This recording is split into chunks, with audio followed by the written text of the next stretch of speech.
Welcome to the last session, India-Japan Business Relations. My name is Anshul Sinha, researcher at Indic Researchers Forum. I'll be the host for the session.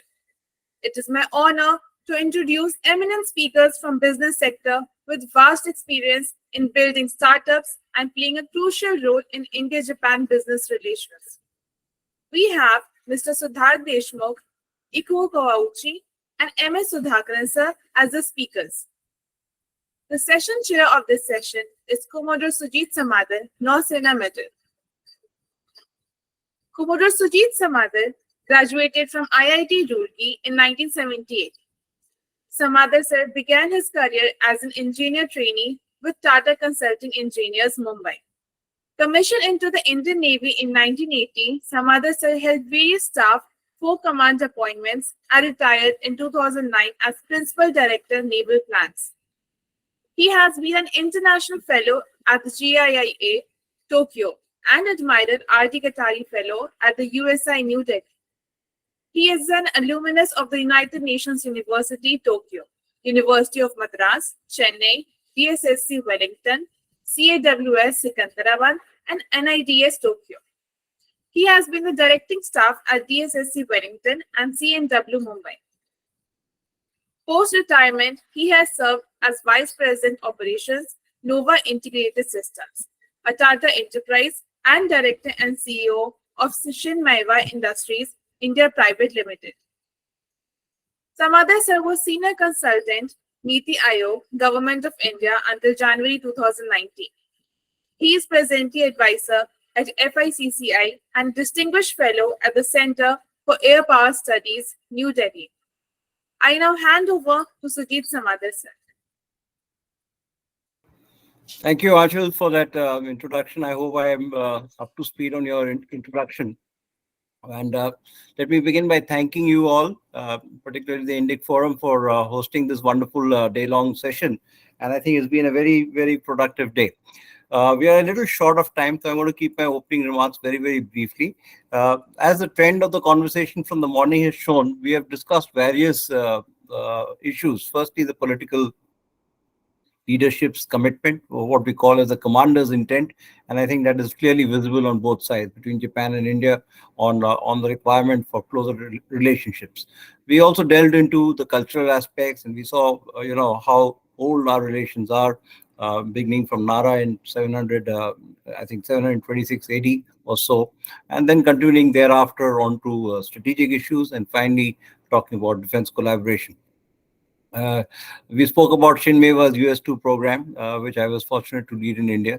There are many stories around that program, but I hope to see that aircraft flying over Indian skies still someday, at some day from now. Now, of course, we come to the business end. Ultimately, it's all about business, and I'm really happy that the business session is the final session, which will actually set the course and cement relationships between India and Japan in more tangible and more visible terms. A lot of data was shared, but very briefly, all it means is with 1% of Japanese imports and 2% of Japanese exports, FDI at about $1.8 billion. This year we have done good at $1.2 billion already in the 3-month period, and our bilateral trade at 22 billion, which I think we should add another zero to it at 220 billion sooner or later. 1,439 companies in India, growing population of Indians in Japan and of Japanese in India. We seem to have all the, let's say, building blocks here. Particularly, what has also emerged during the discussions today has been the opportunities that businesses have across various sectors. We spoke about semiconductors, we spoke about defense, we spoke about space, something which I am very close to. I am a mentor to a space company in the US. So we see a lot of interactions and opportunities that the two countries can work together on space, particularly on concepts like launch on demand and launch on purpose satellites, which is what's going to happen sooner than later. And this is something that we can work on. There are also, interestingly, a large amount of presence in Japan across practically all the industries.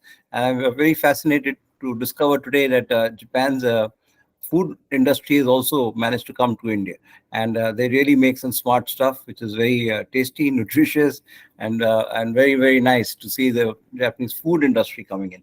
Larger products, of course, semiconductors and consumer electronics and all of that we have seen, but I think where we didn't mention today so much about it was the two opportunities on the Shinkansen and the infrastructure projects that the Japanese government is doing, which for Bear requires Japanese companies to actually invest into India, Japanese companies to provide equipment and expertise on these projects. Just to give a sense of purpose, our Shinkansen track will be about 1100 kilometers between Delhi and Mumbai, compared to 810 kilometers that JR West did in 25 years. We are going to be doing 1100 kilometers in less than 12. So, there's a lot of work happening there, and I can see quite a lot of this will build supply chains, servicing industries, the MRO business, all that will come from Shinkansen. There's also a lot of work happening between India, Japan, and Bangladesh on infrastructure. There is a lot of business opportunities in Northeast sector, and so on and so forth. The list is simply endless. But I don't want to steal the thunder from my colleagues who are going to be making extensive presentations. So with these words, I first turn to Mr. Siddharth Deshmukh. I can see him on the screen. Welcome, Dr. Mr. Siddharth Deshmukh. Great pleasure to meet you, and I hope to see you someday. You've got a great profile. He's a serial entrepreneur, software product engineering and international business experience. Very good there. He founded Shimbi Labs, a leading software product engineering company. He was also the co-founder of the Indo-Japan Business Council in 2011. I had a lot of interaction with the IJBC at that time, and currently serves as its president. We also have the IJBC has been very effective, and I wanted to see reaching further great heights. I'd be happy to work with you on India-Japan Business Council. You've also done a lot of MOUs between IJBC and Japanese organizations, which is quite a tough ask, believe me, to get any sort of MOU going between two organizations with cultural diversities as India and Japan, but still sealed with a common purpose. So we are really looking forward to hear your presentation. We are a little behind time, about 20 minutes. So I would request all of us to keep to the time schedule, so we finish on time, say about 12 to 15 minutes each for a presentation, and then we could end up with some Q&A session. So Mr. Deshmukh, sir, the floor is yours, please. Good evening, everyone. Here from IJBC Indo-Japan Business Council, and my name is Siddharth Deshmukh. First of all, thank you very much for Indic Research Forum for inviting me and giving me opportunity to share my thoughts. As my profile read, I'm a software guy. The energy is not my expertise, but it's my passion. The clean energy and the environmental friendly energy is something which I really follow, and will share my thoughts today on this. Without further wasting time, I first congratulate on this amazing forum, and I have been hearing a lot of speakers here and upgrading my knowledge. So let's start with the future of Japanese investment in the energy sector. This is a very interesting topic, and there is a lot of things happening over here. As you know, Japan and India have a long history of economic cooperation, and then energy sector is one of the key areas of collaboration between the two countries. Japan is a leading investor in India's energy sector, and its investment has helped to fuel the country's rapid economic growth in a recent year. The future of Japanese investment in India's energy sector is very promising, and we will explore the reason behind it, and we'll see the what is to future also. India is one of the fastest growing energy market in the world, and its Indian government has set a very ambitious target for the renewable energy development. That's very interesting, and it's so visible that every day we see many new news in this area. Japan has a world-class expertise in a renewable energy technology, and its companies are well positioned to capitalize on India's growth story. There are many factors why Japanese companies should be interested in India. especially in energy sector. So first and foremost is definitely a growing energy demand. When the economy is growing so fast, and when we are talking about a $3 trillion economy very soon, so India is one of the fastest growing energy market in the world, and its energy demand is expected to continue to grow rapidly in coming years. This is due to the number of factors, including the India's growing population, urbanization, and economic growth. It's a very natural factor when the economy start growing. This is one of the key important point. Definitely, Japanese company are keeping in mind, and the ambitious renewable energy target. This is very interesting and important that the Indian government itself has set a very ambitious target for the renewable energy development. It aims to achieve around 500 gigawatt of installed renewable energy capacity by 2030. That it itself show the ambition of Indian government. This represents a significant increase from the current installed capacity, which is just around 174 gigawatts.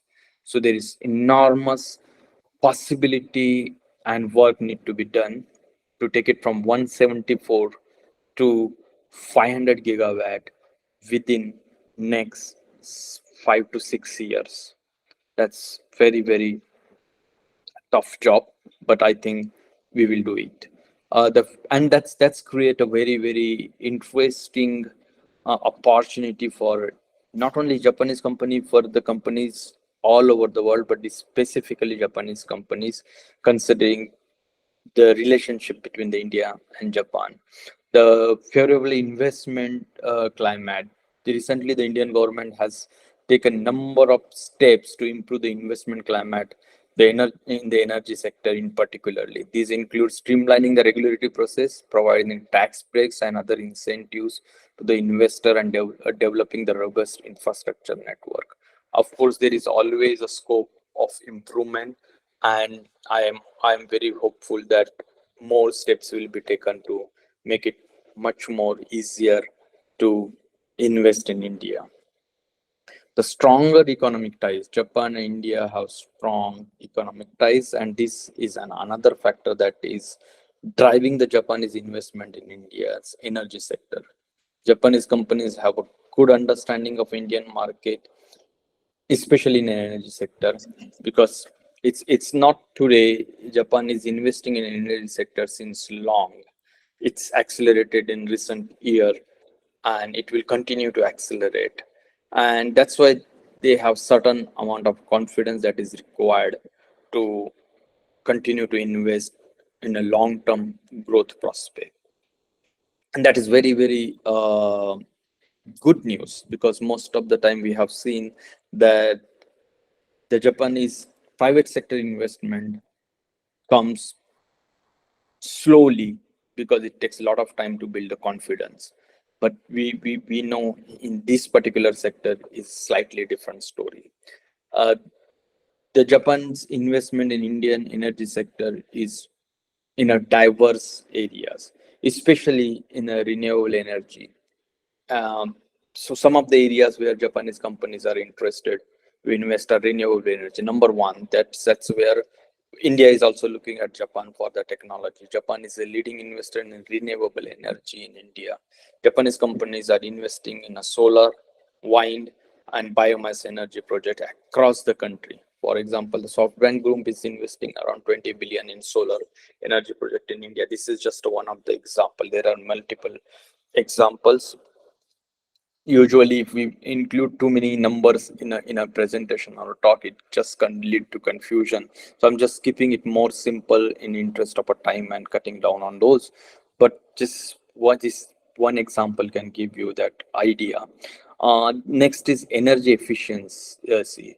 This is very interesting. It's not only the investment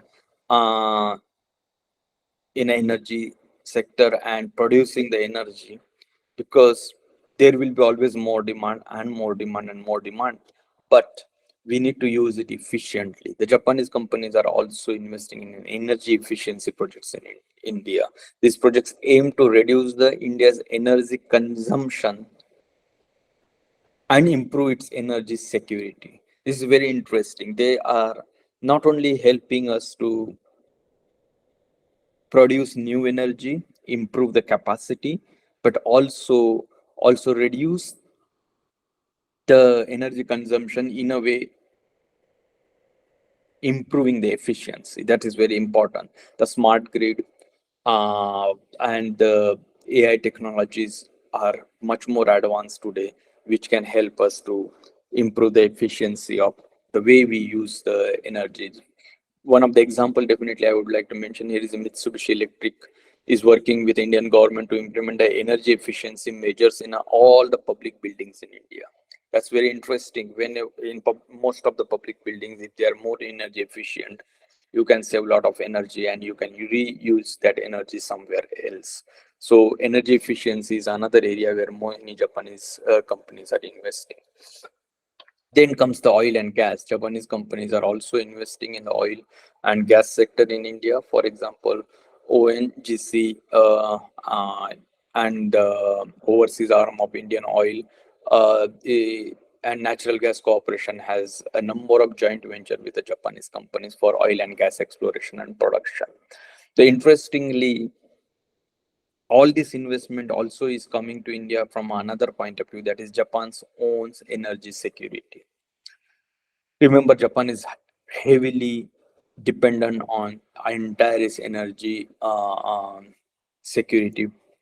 I mean, most of it doesn't have enough natural resources to produce the energy, so it's necessary for Japan to find out a trusted ally, invest there to secure its own energy requirement. So that is another point of view that I want to mention here. Definitely, that's another reason that Japan is looking to invest heavily in Indian energy sector. The future of Japanese investment in Indian energy sector is really bright. The future Japanese investment in India and energy sector is very promising and very fastest. I mean, India is one of the fastest growing energy markets. So with that, this investment will be also quite accelerated in coming days, because Indian government's own ambitions about renewable energy and the favorable investment climate is helping Japan and is world class technology to come to India. In addition to this factor mentioned, there are a number of other trends that are likely to drive Japanese investment in Indian energy sector in coming years. And this includes rise of green hydrogen. In fact, very next month, I'll be attending in Japan Green Hydrogen Connect Summit, which is one of the biggest green hydrogen summit happening in Japan. This green hydrogen is a clean fuel that can be used to generate electricity, power vehicles, and produce industrial products. India has a potential to become a major producer of a green hydrogen, and Japanese companies are interested in investing in this sector. For example, the Kawasaki Heavy Industries is working with the Indian government to develop a green hydrogen supply chain in India. Green hydrogen technology in Japan is very advanced, and India has the resources to produce the green hydrogen energy. So this is very interesting thing happening here. Another very interesting point I would like to mention is that the growth of a digital energy sector. This is a kind of a very interesting topic here. The digital energy sector is a rapidly growing sector that is using the digital technology to improve the efficiency and reliability of the energy system. The Japanese companies are leader in the digital energy sector, and they are interested in investing in this sector. For example, the Yokohama Smart City is implementing multiple digital energy conservation project under the Smart City project. Hitachi is working with Indian companies to develop a smart grid and other digital energy solutions in India. In fact, about the hydrogen energy, green hydrogen energy, the JERA, Japan Energy of a New Era, it has already signed a memorandum of understanding with the Indian government to develop a green hydrogen project in the country. The MOU was signed in February 2023, and it outlined the two-side intention to cooperate and develop green hydrogen supply chain in India. So there are multiple companies which will be helping India for that. JERA is interested in investing the green hydrogen in India because the country has potential to become the major producer for this clean fuel. India has abundant renewable energy resources which can be used to produce green hydrogen through electrolysis. So this is a very exciting news, and coupled with this, the Indian government hydrogen policy, which was early this year declared, is also the investment happening here. JERA's investment in green hydrogen energy in India is a significant development for the Indian energy sector. It shows that Japanese companies are interested in investing in India's renewable energy sector, and it will help to accelerate the development of a green hydrogen industry in India. Overall, the future of Japanese investment in Indian energy sector is very promising. Japan has a world-class expertise in renewable energies and other energy technologies, and India is a growing market. So, with ambitious renewable energy target, so these two things are really positive, and there are a number of factors that are likely to drive Japanese investment in Indian energy sector in coming years, including the rise of green hydrogen and growth of digital energy sector. Interestingly, here I would like to say the digital energy sector use a lot of software and AI technology, which ultimately also create an opportunity for the Indian IT industry over here. So there is a lot of win-win, and there is a lot of things to look forward in energy sector. So there are multiple things I can continue to discuss and talk about this sector, and the things happening almost like a 10 to 20 new news or new happenings there. If you just go through the newspapers or follow this particular sector, you will know. But we have today limited time, so I tried to cover what are the possibilities and the future of energy sector investment in India. This is we just discussed for the Japan, but there are other countries also who are looking forward to this sector. So the future is bright. So thank you very much once again to give me the time and discuss this very important and interesting topic today. I hope you will gain some insight through this discussion today, and I'm look forward to connect with you once again in future. And thank you. Thank you very much. A very interesting discussion on a subject which incidentally is very close to my heart, and something that I started work on this in 2018 on green hydrogen. So clean energy is a vitally important requirement if you have to go anywhere near our net emission targets, and this whole business of global energy. And certainly the Hydrogen Alliance and the green hydrogen component is a very significant business. About $2.5 billion worth of projects out there, but it's a little tough ask to be able to meet the specifications of that project. But I'm sure with technology coming in from KHI and JERA, there will be Indian companies who will be able to meet those stringent requirements for the green hydrogen program of India at $2.5 billion. Just to give it some context, I had some numbers here. The total global demand is 640 gigawatts by 2030, which is not happening. We are at 0.7 gigawatts. The Indian side has also made some ambitious targets, which when we converted these numbers, we are looking at about 7,000 electrolyzer plants of 5 megawatt each. That's a huge amount. And when you look at the raw materials which go into making the electrolyzers, the mostly bipolar designs, the KOH, etc., the transition that we are able to make from our side and the work that we are doing is to improve the hydrogen generation capacity by using porous nickel wire electrodes. This is a game-changing technology, number one. And secondly, is also to be able to get the water balance right. Whilst you might have renewable energy, water is Absolutely. also a scarce resource. So, how do you Absolutely. use brackish water, sea water? And that sort of technology has also been developed in India in some Right. places. So we are working with them, trying to have a integrated 5 megawatt modules of green hydrogen plants. But I think where the two countries can really work together, of course, India is on or has the resources to be the green energy, green hydrogen sort of manufacturer for the world. But where the challenges will be in the storage systems. Whilst making the Absolutely. electrolyzer is not such a big Absolutely. deal, we need to find the storage systems, particularly Type 3 storage systems.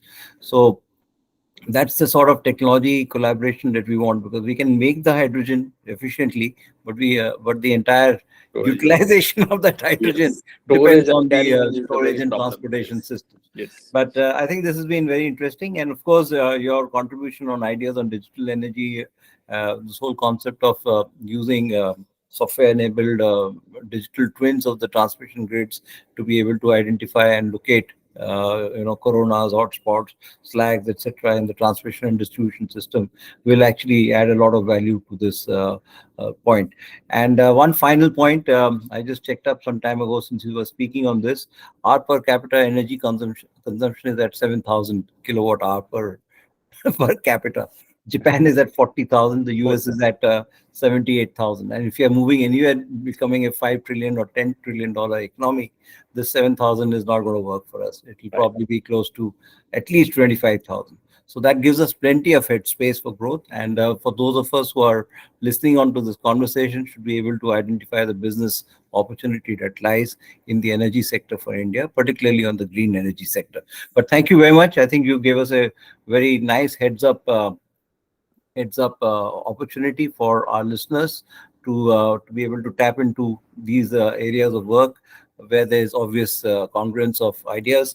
There are, I think, talent on both sides that can be utilized, resources on both sides that can be leveraged, Absolutely. and we can take it from there. Thank you very much again. Thank you. May I now request some of my friends who are here to kindly acknowledge the presentation by Mr. Deshmukh, and we'll go back to him for questions a little later.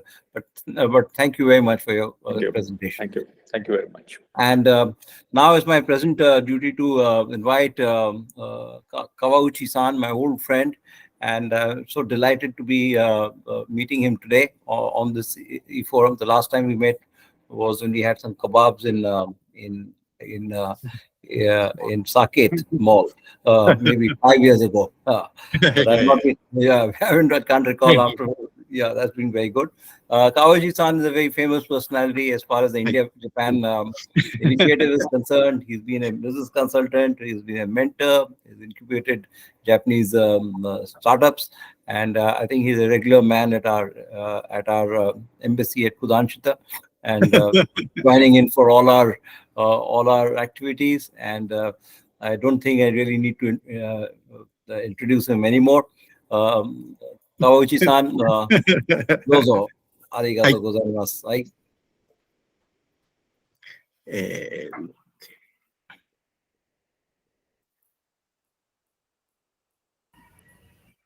So, at first, how have you been, Sujit-san? And how are you, Siddharth-san? Hello, everyone. I'm Iko Couch from Japan.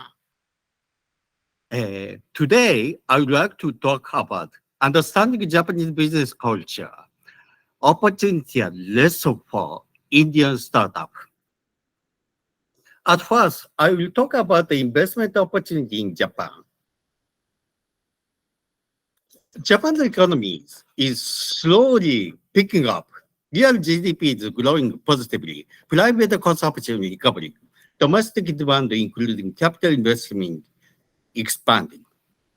Private consumption is recovering, but rising consumer prices, food service and energy costs are restrained consumption's growth. Japan's dependence on trade with China has grown rapidly, as you know, over the past 2 decades. The risk of China in terms of the economic security is a critical factor for Japan's economic outlook. Consumer and inbound demand is recovering. The degree of recovery varied from industry to industry due to soaring cost of material due to energy prices and weak yen and uncertainty in Chinese economy. Next, I would like to talk about the good point to invest in Japan. There seems to be 5 aspects like this. The first point is a prosperous and reliable free market. Developed free market providing broad entry opportunity, active use of FTA to build superior access to global market, while leading industrial competitiveness that calculate high added value. Next, innovation ecosystem open to the world. Technological powerhouse with world-leading R&D capability, abundant intellectual asset, and high innovation orientation provide opportunity for new value creation. Japan's government implement mission-oriented industrial policies like these 6 pillars: carbon neutral, digital, economic security, health, resilience to disaster, biomanufacturing. It's an important factor. So if you should remember that. The third is an outstanding talent base, outstanding human resources supported by high educational standard. Fourth is the excellent business environment and stable infrastructure, convenience access to major business districts in Asia, and convenience transportation infrastructure throughout the countries. The fifth is a livable society, providing a safe and security living environment with the world's highest standard medical system. Next, I would like to expand startup opportunity in Japan.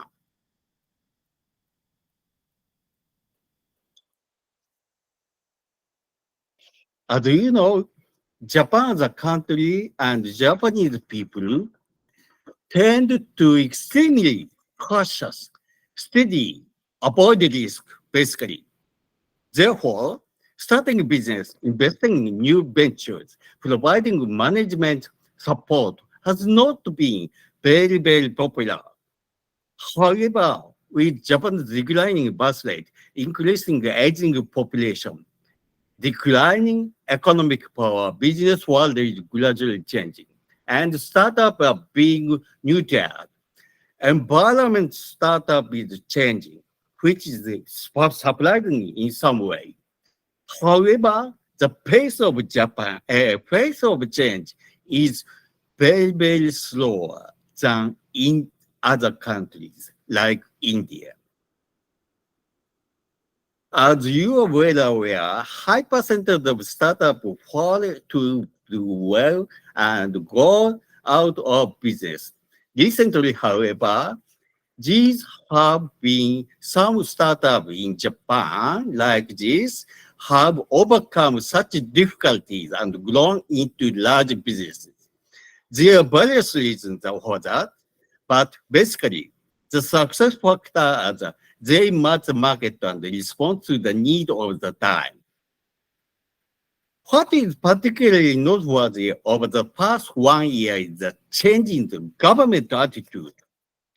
Japan's Kishida government has announced 5-year startup development plan. The plan is to increase startup tenfold over the next 5 years. 10 million yen funding, 100,000 startup, 100 unicorn. For that, Kishida government has presented 12 initiatives like this. Japan has never had a system and a structure to foster startups. Therefore, this is an ambitious plan to establish radical comprehensive system and structure. The plan has 3 pillars. First pillar is building human resources network for startup creation. Second pillar is strengthening the supply of capital for startups and diversifying exit strategy. Third pillar is promoting open innovation. It's impossible to increase number of startups tenfold in 5 years by domestic forces alone. More and more and more foreigners must enter the domestic market. I have always said Japan cannot survive unless it either accelerate overseas expansion or introduce people good money from abroad.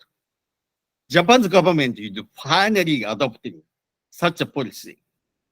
In this sense, one innovative policy that is relevant to foreigners like you is startup visa.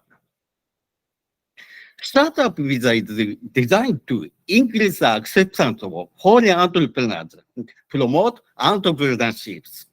The program is implemented by local government that has received accreditation from the central government. In principle, the program is available to foreign nationals who will start a new business local city within 1 year.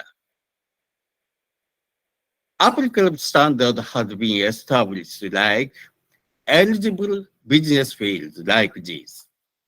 This mechanism has only been in place for about only 1 year. So it's implemented on special exception in local government like this. So designated by as National Strategic Special Zone, NSSZ.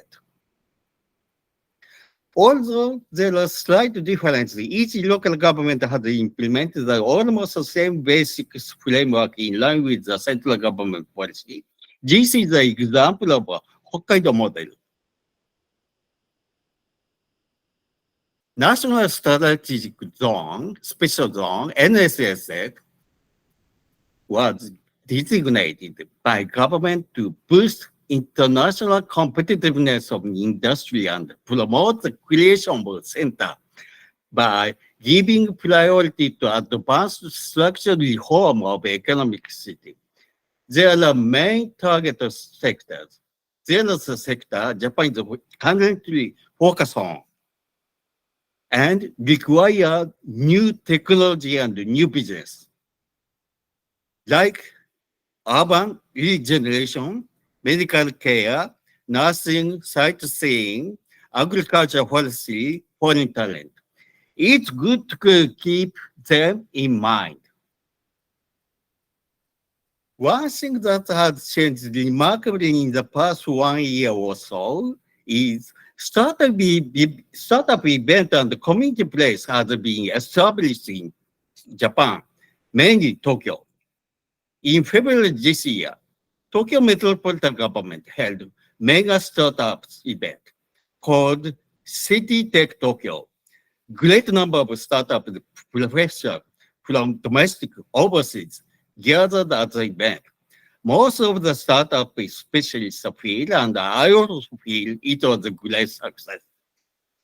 According to a friend of mine who is in charge of an event, second event is planned for next year, May.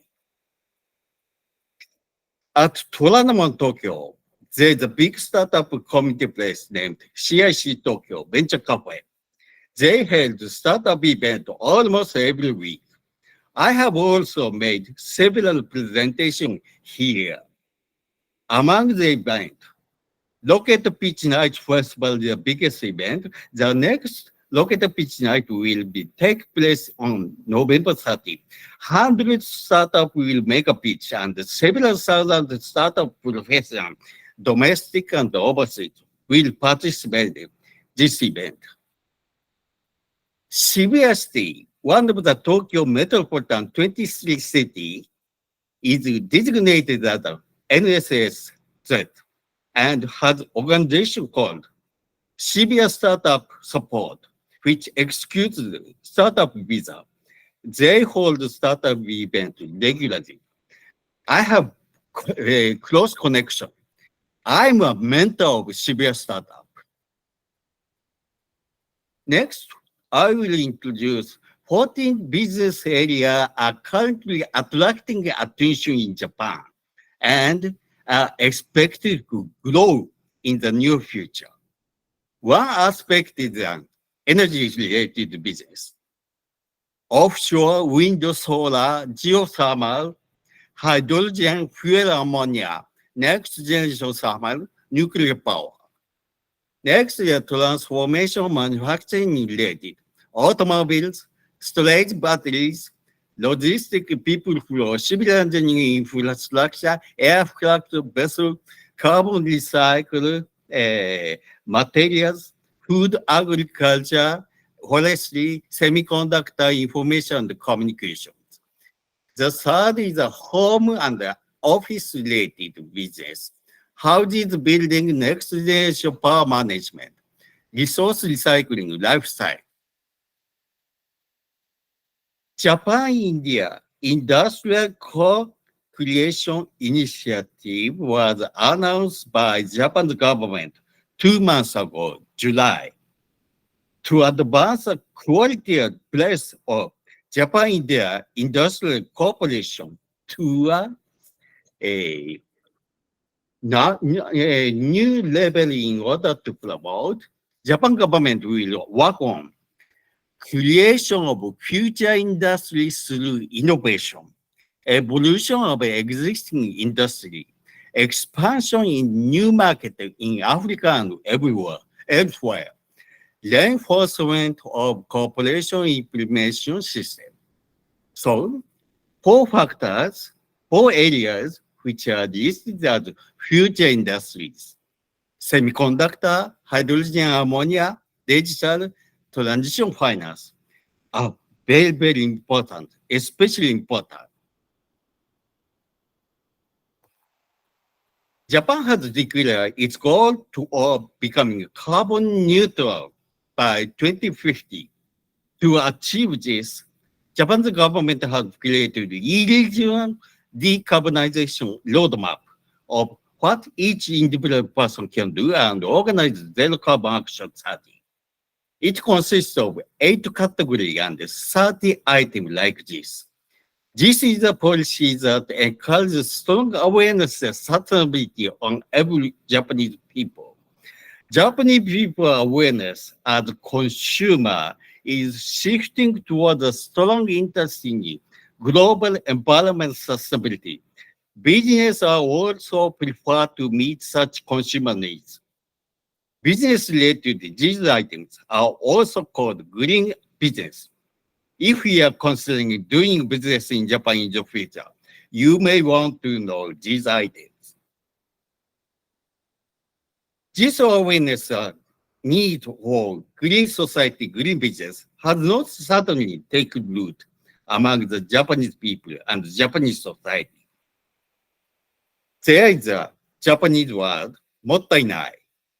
Mottainai has many meanings and is a very beautiful Japanese word, reflects the ancient Japanese spirit of valuing things and make the best use of singular abilities. The spirit of mottainai has been passed down in the heart of the mind of modern Japanese people. The effective production system of Japanese manufacturing industry factories, effort toward circular economies, rise of the recycling industry and their system are by no means unrelated to mottainai spirit of Japanese people.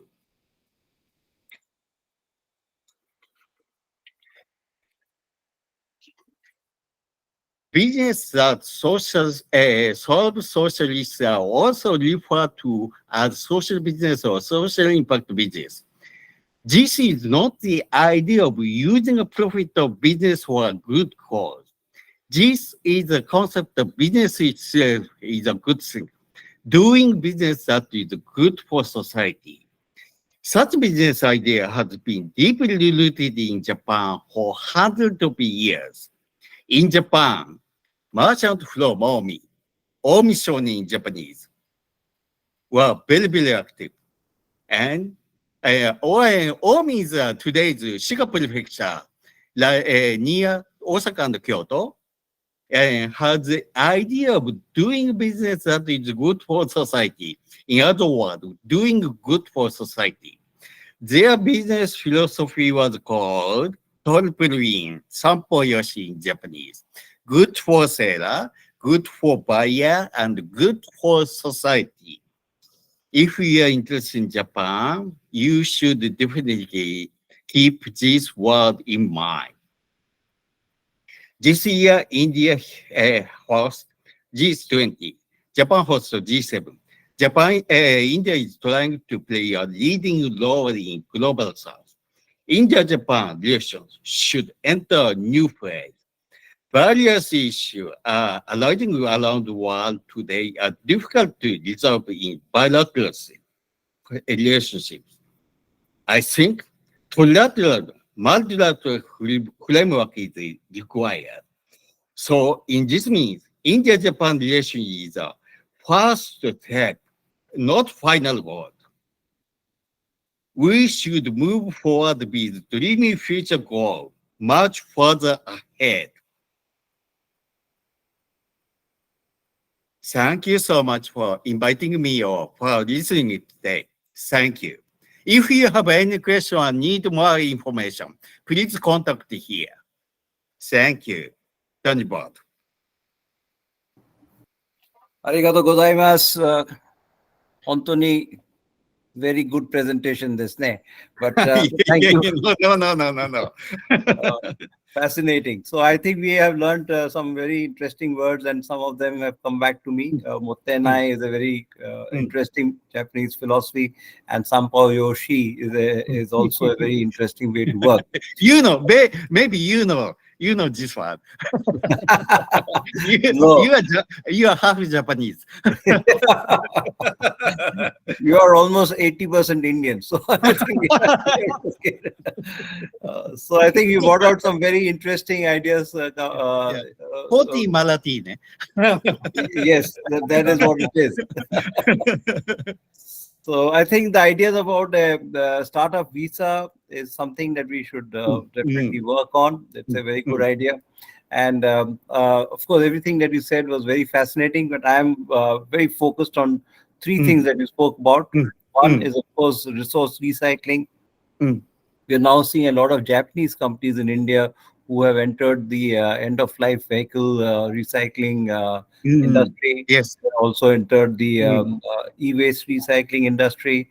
We hope to see them also dealing in other recycling endeavors, particularly on steel, cement, slag, etc. That will come in.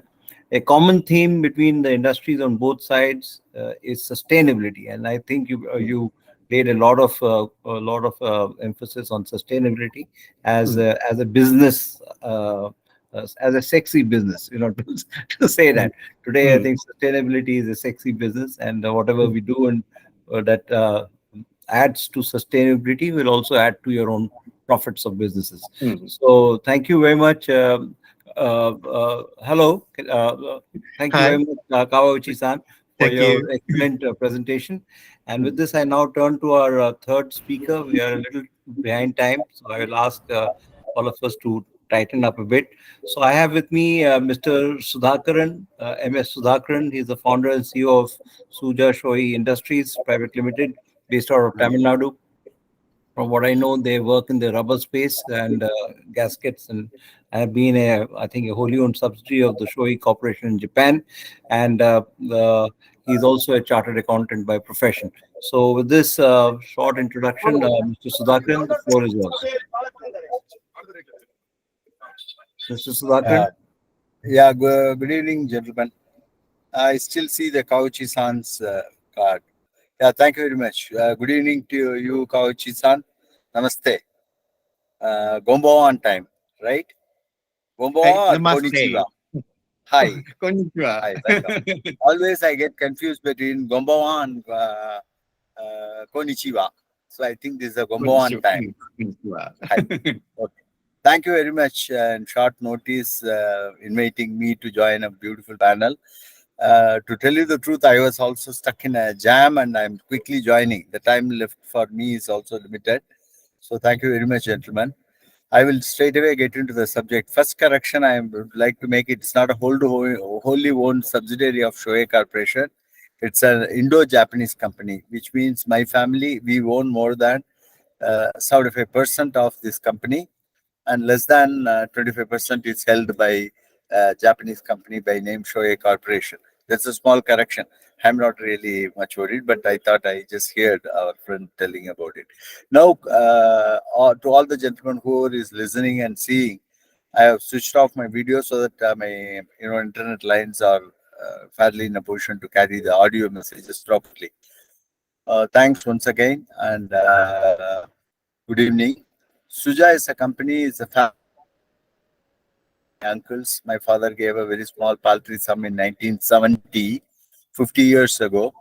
It was started as a typical Indian cottage industry in a small village in Delta of Kaveri. That's, from Chennai, it's about 300 kilometers. And 30 years, we didn't have big growth in the Indian auto sector as well in Suja rubber, that time we were known as.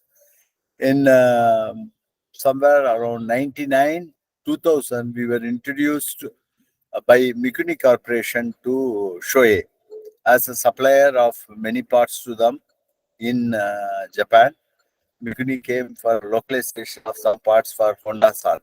That way, Shoei Corporation and Suja started seeing, meeting, and spending some time together. Typically, to tell you, like a Japanese, Kawachi-san should be knowing better. He should have explained a lot. They took their own time to understand because they believe promoters first. The first message I got from the Japanese interaction was the promoters matter, that is people. Then only your balance sheet, your profit and loss, and your projects, etc., etc. Somehow we have been very God-fearing first generation as far as I am concerned. So I was very careful in dealing with them. Step by step, it went into giving the opportunities to learn technology from them. Later on, they started giving some opportunities to export some small volumes to them. Third step was the equity participation. So it is always a step by step, as they used to say, noro, noro. Whenever we go and ask for something, noro, noro, Kawachi-san. That is a typical way to tell, no need to rush. They will give you sufficient time, study the drawing, study the spec. Next time they will come and... Yeah, hi. I will definitely take Kawachi-san, a rich man's experience later, but let me complete in one flow for the gentlemen who are around the screen to understand. Then I said, am I going to really get into a business relationship? Is it all going to be like in India? We keep seeing a girl one after the other. Will I ever get married? That anxiety will come among many bachelors. So I also had the same anxiety, but slowly we could see things really nurtured and they anchored well. Today, to tell you the truth, after 23, 25 years, as we are nearing now as a Silver Jubilee relationship, we can walk into their R&D. We can walk into their production section. Same way, those people, they used to bring a lot of opportunities from Indo-Japanese customers, sometimes even from Europe. Some of the Japanese customers who are in need of parts, they'll say, please go to Suja Shoei. Suja Shoei is more like our company. They don't care about who owns what. Same feeling we used to have with them also. So that way we have grown our relationship. If I want to give you the number, it was only 50 to 100 crores turnover I was doing when the relationship started. Today, Suja Shoei is close to 300 crores Indian rupee. I don't know how to quickly convert, maybe 35, 40 million US dollars approximately. All the growth credit goes to Shoei-san for the simple reason the success has come. One, I was very transparent and honest. I always told them, yes, I want to do this. There is a delay. Invariably, the time factor used to matter for them. You promise something on 15th, that is 15th for them. That's no reminder in between, nobody to tell you anything. Before giving the date, you must be doubly careful. Initially, out of over enthusiasm, I had committed in 2002. Within 2 weeks, 4 weeks, we will do it. Always they make fun. Sudasan, is it no problem like that? Which means you have enough of problems. Better think about it and tell them, yes, we have some issues. We will come.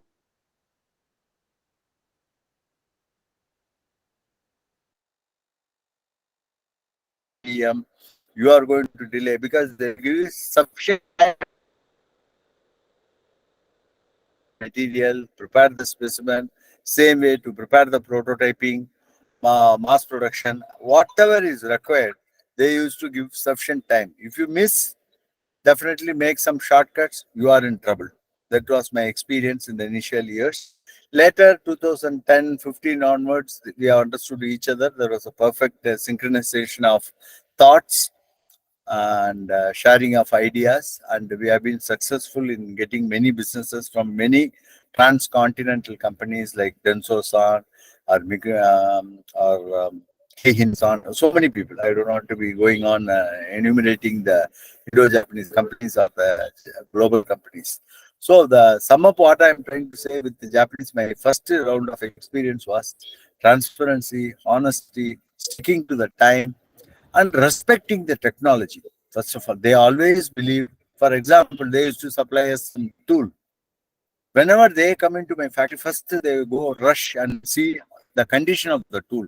They won't say, Ohio gozaimasu, or they greet you, they give you the gifts brought from Narita airport. No, all that later.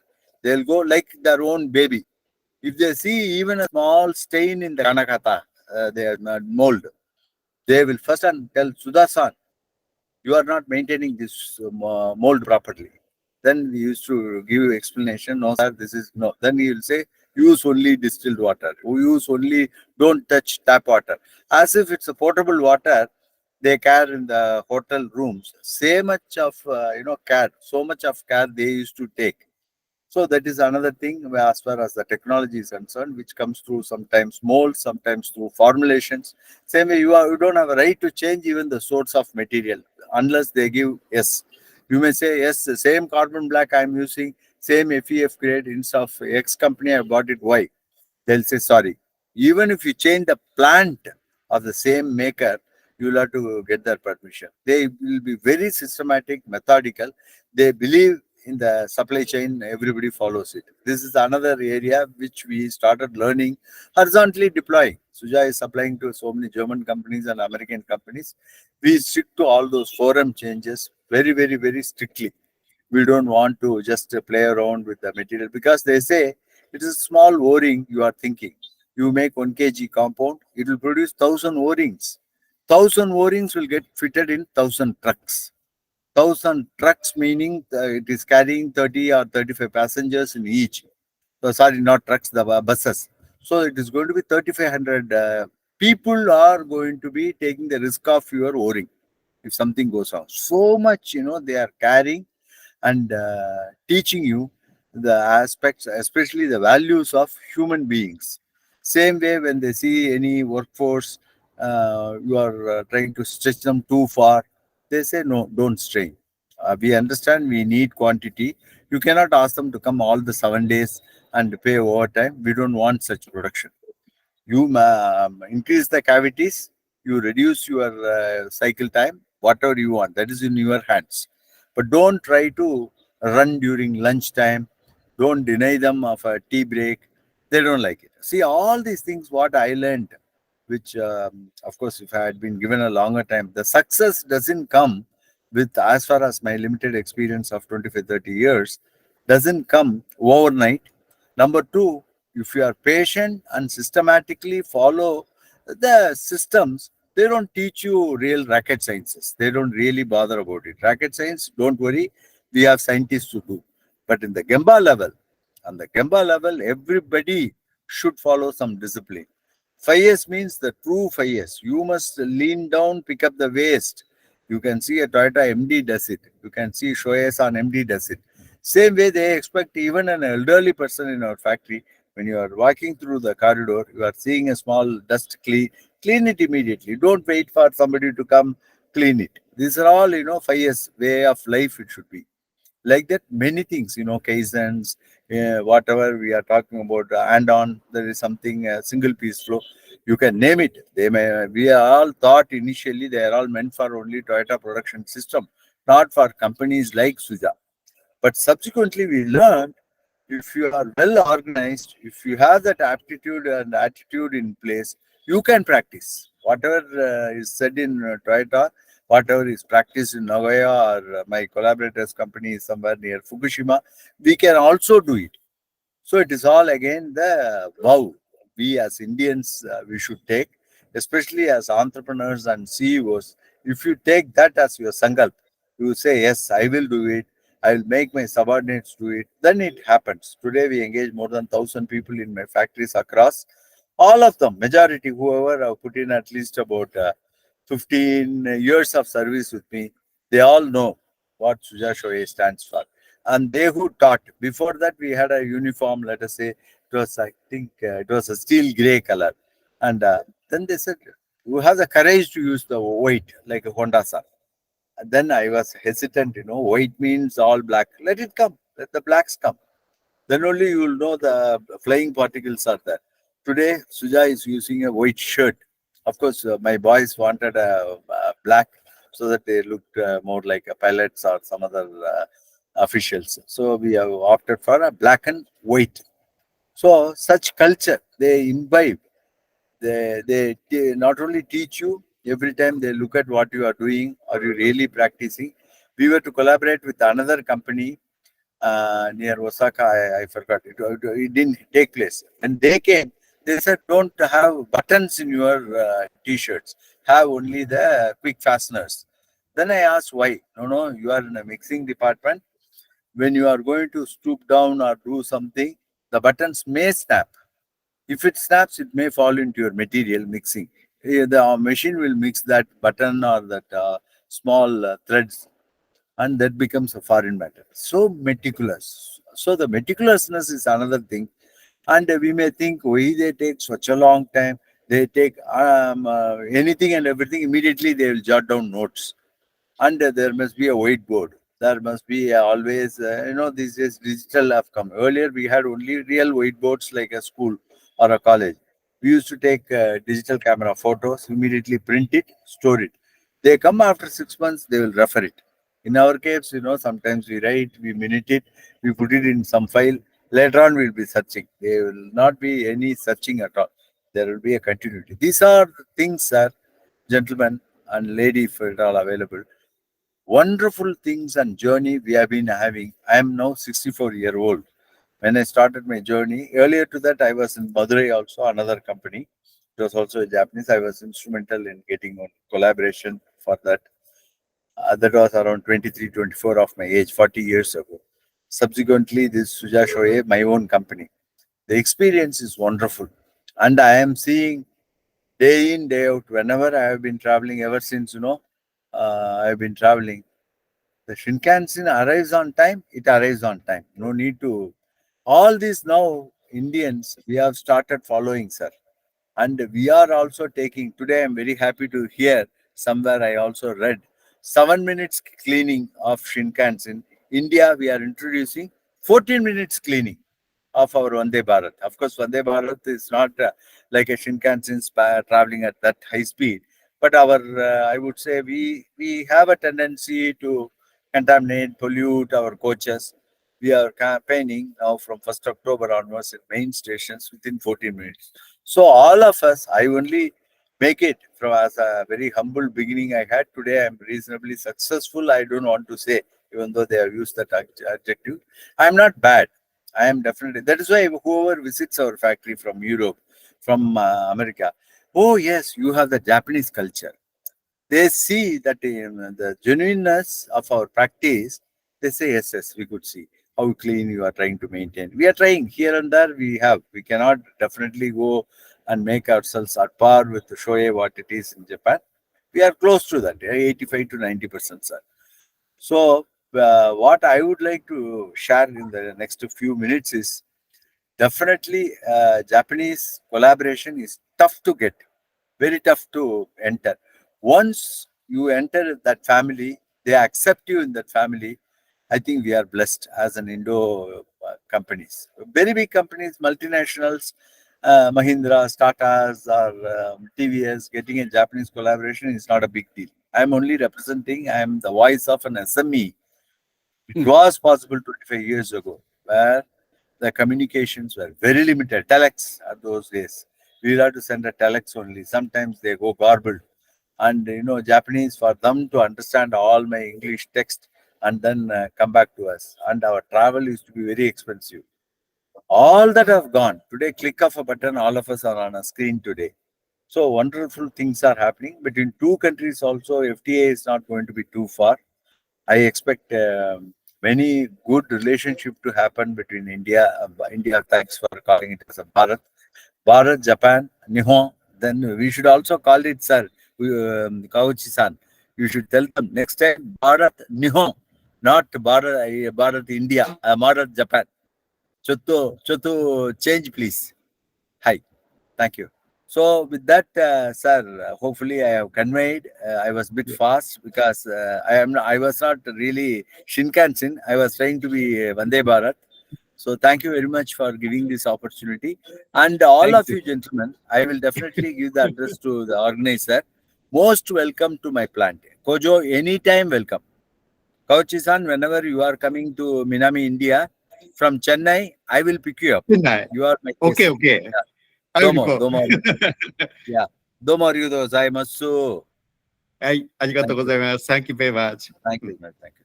Hi. Thank you, Sudhakaran sir. That was a wonderful presentation. So you are 64 years young, and I'm 65 years old, and I can see you've done a fantastic amount of work in your 64 years to have grown a company to a 300 crore company. That's very fantastic, and I can see that you've got a very strong insight of how the Japanese business culture is, and you seem to have cracked that issue very well. So I'm not going to take too much time because we're already late. So I will wind up this session here. We don't have time for Q&As, etc. Those of our listeners who have got any Q&As may kindly write to Indic Researchers Forum, and they will pass the questions on to our esteemed panelists, and they will, I'm sure, respond back. With this, I request all my friends who are here to kindly join me in applauding the presentations of my panel, very distinguished panel, and for sharing some very interesting thoughts and some business ideas. Please join me in giving them a round of applause, please. So with this, I conclude the session, and it's over to Indic Researchers Forum for the balance of the proceedings. Thank you very much.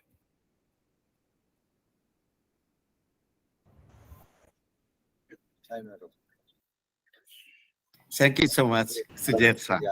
See you again.